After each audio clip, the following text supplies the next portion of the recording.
নমস্কাৰ মৰমৰ ছাত্ৰ ছাত্ৰীসকল যিসকল ছাত্ৰ ছাত্ৰীয়ে 2026 বৰ্ষত মেট্ৰিক পৰীক্ষা দিছে তেখেতসকলে হয়তো চিন্তা কৰি আছে মেট্ৰিকৰ পৰীক্ষাৰ ৰিজাল্ট কেতিয়া দিব। এই ভিডিঅ'টো চালে সম্পূৰ্ণকৈ বুজি পাবা ৰিজাল্টৰ ডেট কেতিয়া হ'ব ইতিমধ্যে ঘোষণা হৈ গৈছে। ভিডিঅ'টো স্কিপ নকৰাকৈ প্ৰথমৰ পৰা সম্পূৰ্ণলৈকে চাই থাকিবা তেনেহ'লে বুজি পাবা মেট্ৰিকৰ ৰিজাল্ট কেতিয়া দিব। চ' ভিডিঅ'টো পলম নকৰাকৈ ভিডিঅ'টো আৰম্ভ কৰোৱা হওক। 2025 বৰ্ষৰ যদি ৰিজাল্টটো চাওঁ তেনেহ'লে পৰীক্ষাটো আৰম্ভ হৈছিল 15 ফেব্ৰুৱাৰী 2025 আৰু শেষ হৈছিলে পৰীক্ষাটো মাৰ্চৰ 3 তাৰিখত 2025ত। চ' ৰিজাল্টৰ ডেট হৈছিল এপ্ৰিলৰ 11 তাৰিখে দিছিল। সেই হিচাপত চাওঁ তেনেহ'লে পৰীক্ষা শেষ হোৱাৰ সময়ৰ পৰা ৰিজাল্টৰ সময়লৈকে মাজত মাত্ৰ গেপ আছিল 39 দিন।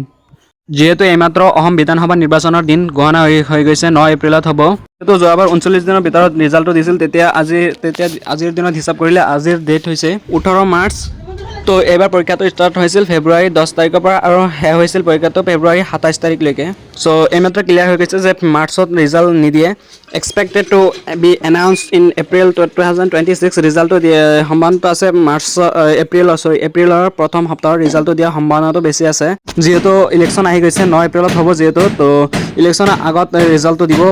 ৰিজাল্টৰ ডেট হৈছে এপ্ৰিলৰ প্ৰথম সপ্তাহত আৰু এই ৰিজাল্টটো চাবলৈ হ'লে অফিচিয়েল ৱেবছাইটত গৈ চাব লাগে আৰু ৱেবছাইট এনেই বহুতো আছে যিহেতু তো অফিচিয়েল ৱেবছাইটত গৈ চালে মানে দেৰি নহয় ৰিজাল্টটো চোৱাত। তো ৰিজাল্ট 6ত গৈ চালে ৰিজাল্টটো সোনকালে চাব পাৰি। তো আশা কৰোঁ সকলোৱে বুজি পাইছে ৰিজাল্টটো কেতিয়া দিব। ৰিজাল্টটো একচুৱেলি এপ্ৰিলৰ প্ৰথম সপ্তাহত দিয়াৰ সম্ভাৱনাটো বেছি আছে। তো ইউটিউবত এনেই ভিডিঅ' চাই নুফুৰিবা যিহেতু ৰিজাল্টটো সময় হ'লে ৰণোজ পেগুৱে আৰু হিমন্ত বিশ্ব শৰ্মাই ৰিটুইট কৰি দিব।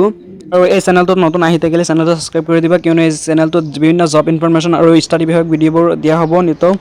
তো ধন্যবাদ।